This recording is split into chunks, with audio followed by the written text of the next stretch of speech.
살았습니다. 로즈 아멜라의 공포에 궁전에 오신 우리 귀족님들, 여러분은 만약에 사람이 100명 넘게 흔적도 없이 사라진다면 어떤 생각이 드시나요?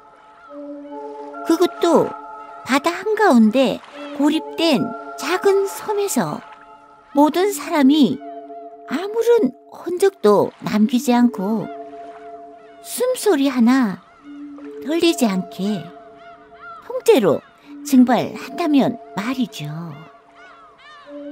오늘의 이야기는 스윗 왕자님께서 집필하신 이야기로 400년이 넘도록 풀리지 않은, 그리고 지금도 학자들을 밤잠 설치게 하는 섬뜩한 미스테리,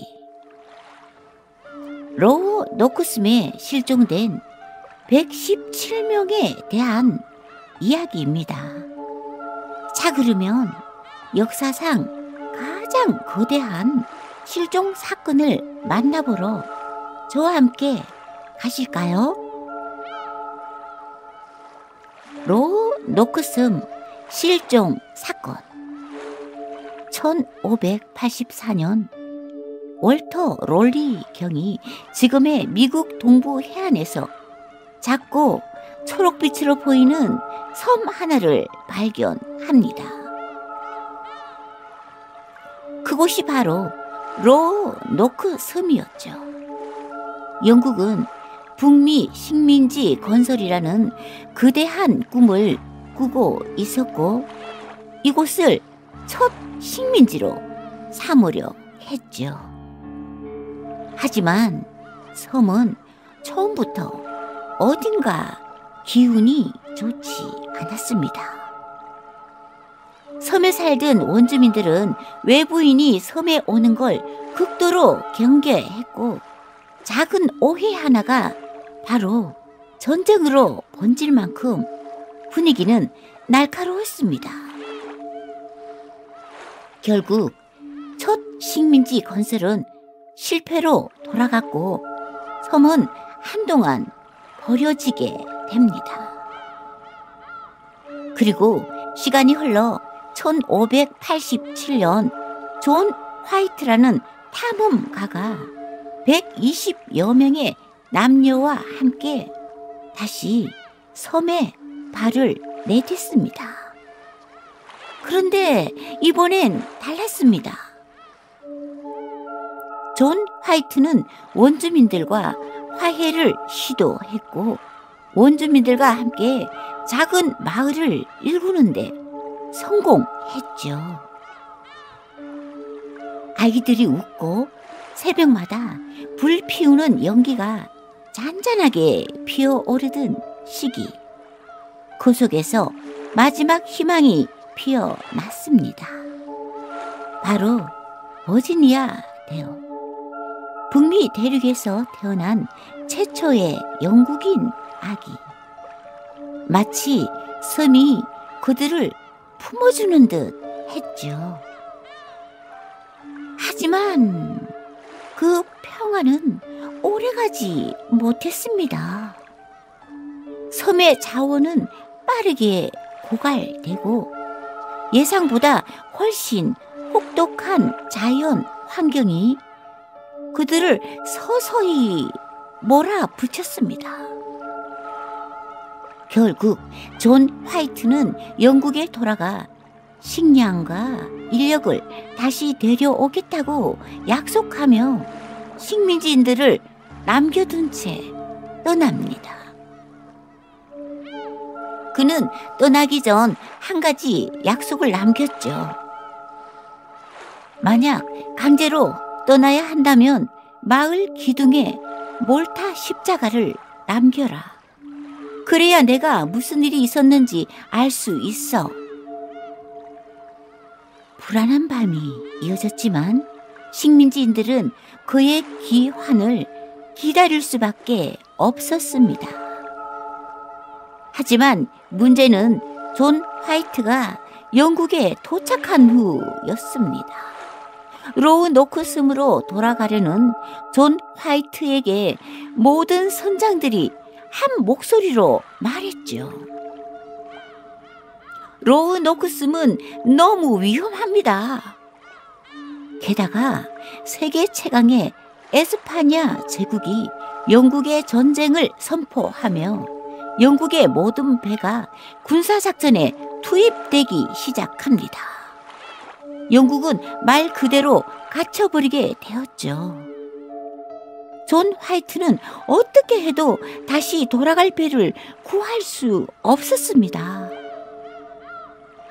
시간은 그렇게 1년, 2년, 그리고 어느새 3년이 흘러버렸죠.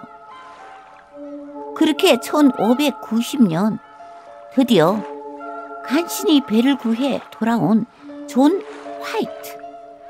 하지만 그가 마주한 광경은 아무도 원하지 않았던 모습이었습니다.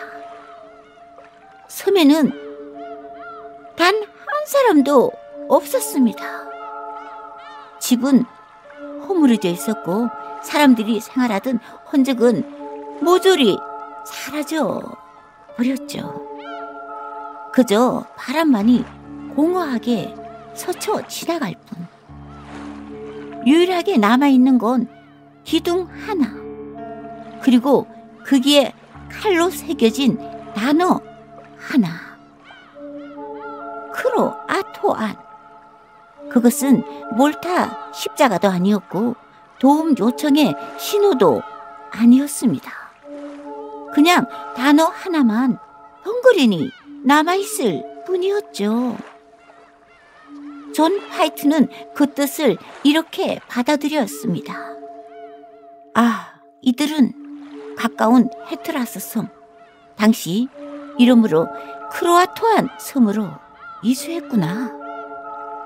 존 화이트는 수색을 시도하려 했지만 그 순간 거대한 폭풍이 몰려와 함대는 그를 비웃듯 그를 억지로 끌고 떠나버립니다.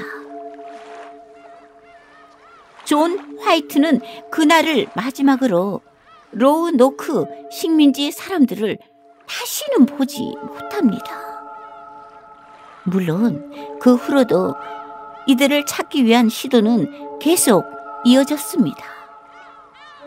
1607년 제임스 타운 식민지를 세웠던 존 스미스 역시 근처 섬과 부족들을 뒤졌지만 어떤 결정적인 흔적도 찾지 못했죠. 그저 사람들이 어딘가로 사라졌다, 단지 그뿐이었습니다. 로우노크 섬 실종 사건은 도대체 그때 섬 사람들에게 무슨 일이 있었는지 오늘날까지도 많은 사람들의 의문을 낳게 만들었죠. 400년 넘게 이어진 추측들. 하지만 이 중 하나도 확실한 증거는 없었죠. 단지 몇 가지 가설을 바탕으로 사람들이 상상하게 만들 뿐이었습니다. 첫 번째 가설은 파우하탄족과 체스픽족의 공격설. 식민지인들이 체스픽족과 친해지자 체스픽족과 적대 관계였던 파우하탄족이 이들을 모두 처형했다는 설. 존 스미스가 원주민 추장에게 백인 몇 명을 죽였다는 말을 들었다는 기록도 있죠. 하지만 117명 모두를 죽였다고 보기엔 힘들어 보였습니다. 두 번째 가설은 바다에서 실종됐다는 설. 식량이 부족해지자 그들이 배를 타고 영국을 향하다 폭풍에 휩쓸렸다는 가설이었죠. 하지만 배를 만들 목재도 그 흔적조차 섬에서 발견되지 않았습니다. 세 번째 가설은 원주민과의 융화설. 이들이 초아노크족, 투스 카로라족 등에 의지하며 그들과 하나가 되어 문화적으로 융화되었다는 설. 섬에 사는 일부 부족 후손에게서 유럽인의 얼굴형과 전통이 보인다는 말도 있었죠. 그래서 지금도 DNA 분석 프로젝트가 진행 중인데 아직 결정적인 결과는 나오지 않았습니다. 그래서 마지막으로 역사학자들의 결론은 복합 실종. 많은 역사학자들은 이렇게 말했죠. 한 가지 이유만으로 그 많은 사람들이 모두 사라지진 않았을 것이다.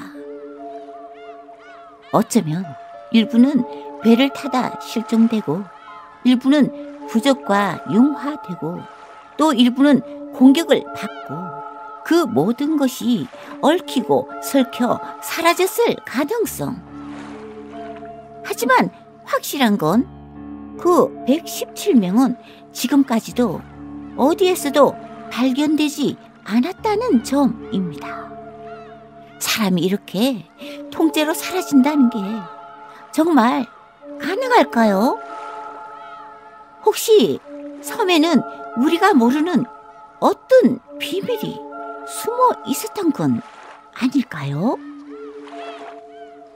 로노크섬은 지금도 관광객들이 쉽게 찾지 않는 곳이며 밤이 되면 바람 소리가 마치 누군가 속삭이는 것 같다고 해요.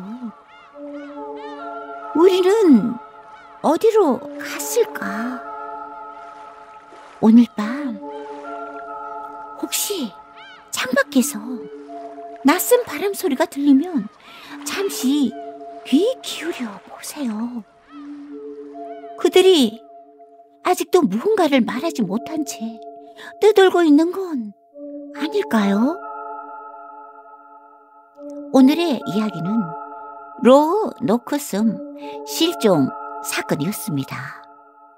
오늘의 사건이 생각할수록 어문점만 더해가고 헬 같은 공포가 몰려온다면 구독, 좋아요, 알람 설정까지 부탁드려요. 다음 주 토요일에는 새로운 이야기로 여러분을 기다리고 있을게요. 언제나 여러분의 기대를 저버리지 않는 저희 예술인 가족이 되겠습니다. 지금까지 로즈 아멜라의 공포의 궁전의 더빙 로즈 아멜라였습니다.